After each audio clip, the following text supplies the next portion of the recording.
data board reflects the growth of each student and provides at-a-glance information to the teacher as to which students need support or enrichment. They promote the notion that the success of all children are the responsibility of the entire staff. Conversations around the data allow teachers to determine precise next steps to move the learning forward. The data also provides information for grouping students with similar needs for focused instruction. The data wall format also facilitates monitoring progress once next steps are instituted. Data walls are useful if they are referred to regularly and updated and reviewed with colleagues. Used in combination with other sources of information, they can help guide decisions such as curriculum planning, scheduling, and budget allocations. As a division, as a junior division, we administer a common assessment tool 3 times a year called the DRA, and we administer it in September, in January, and in June. And what we do with this assessment is we then meet as a group after it's been administered in the classroom, and we discuss the data that has resulted from the DRA testing. The DRA actually looks at 3 aspects of a reader. It looks at their engagement, it looks at oral reading fluency, and it also looks at the comprehension skills and strategies. Once the teachers have administered the DRA to each student, we get together as a group and we mark the DRA. We sit here in this room and every teacher marks the DRA together so that it allows for consistency. It also allows for a shared responsibility of the students, so it's not my students or your students, it's our students. It also promotes discussion among colleagues. We talk about what a 1 looks like, what a 2 looks like. We discuss certain students as we're marking. And it also gives us the opportunity to invite many teachers.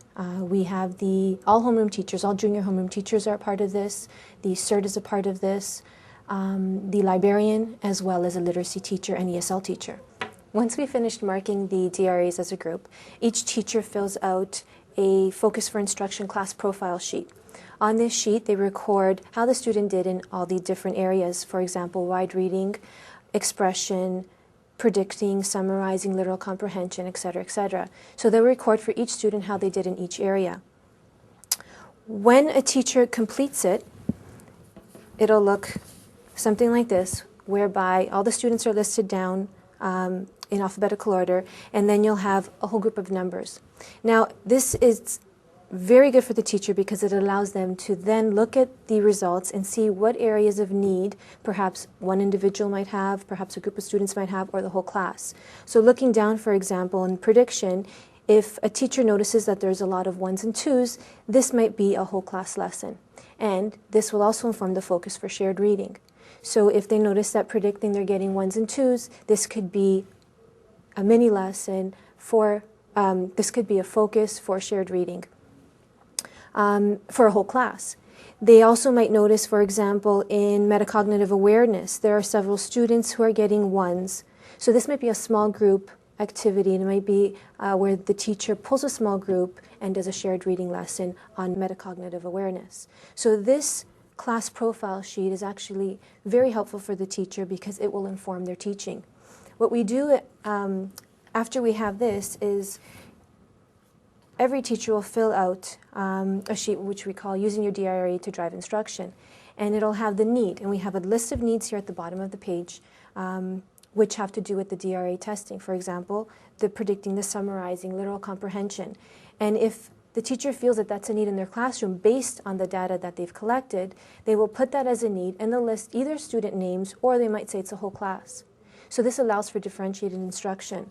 It also allows a teacher to see these are a group of students that need help in predicting. So I can use my shared reading lesson to do predictions and then allow them to go back to their seats. So it allows the teacher to give support to certain students based on their need. So every teacher will fill this out. Once a teacher has filled this out and they have their next steps, they know exactly what areas to focus on with certain students or with the class as a whole, we have, as part of the DRA as well, it's a total final score. So the DRA total score transfers to a grade level, a student's grade level where they're reading at. And this takes into consideration the fluency as well as the comprehension. And we transfer that final DRA score to a tracking wall. So behind me here, I have a tracking wall, which, as a division, we have created. That final DRA score is transferred onto a Post-it note. Every grade is assigned a certain color. For example, the bright pink for grade 4, the purple for grade 5, the blue for grade 6. We also put a blue sticker to identify our special education students on each Post-it for those students who have been identified. And we put a green sticker to identify our ESL stage 1 and 2. These stickers go at the bottom of the Post-it so that at a glance we can see who our special education students are, who our ESL stage 1 and students are, and where they are on the tracking wall. And what we do is, on this Post-it note, we record the student's first name and last name. We'll put the DRA score for September. In January, we'll update it with their new DRA score, and we'll move the student. So for example, if a grade 4 student, which is a bright pink Post-it, received a score of 74, we'd place them in September in early grade 4. If in January the student then received an 80 on their total score for the DRA, we move this Post-it, we'll jot down in January that they got 80, and we'll move them in this area here. And in June we do the same thing. So by the end of the year, what we'll have on the Post-it is where the student ended up in reading, but also where their progress throughout the year. So we'll be able to see where they were in September, where they were in January, and then finally where they ended up in June, and hopefully we'll see progress. And we've tracked this for our grade 4 or 5 students. And as a division, we get together and we record this information, and this also informs discussion at our divisional meetings. At a glance, this is a great visual to see who are our at-risk students, who are at risk in reading, and what can we do about that? What strategies can we employ in the classrooms in order to move them ahead?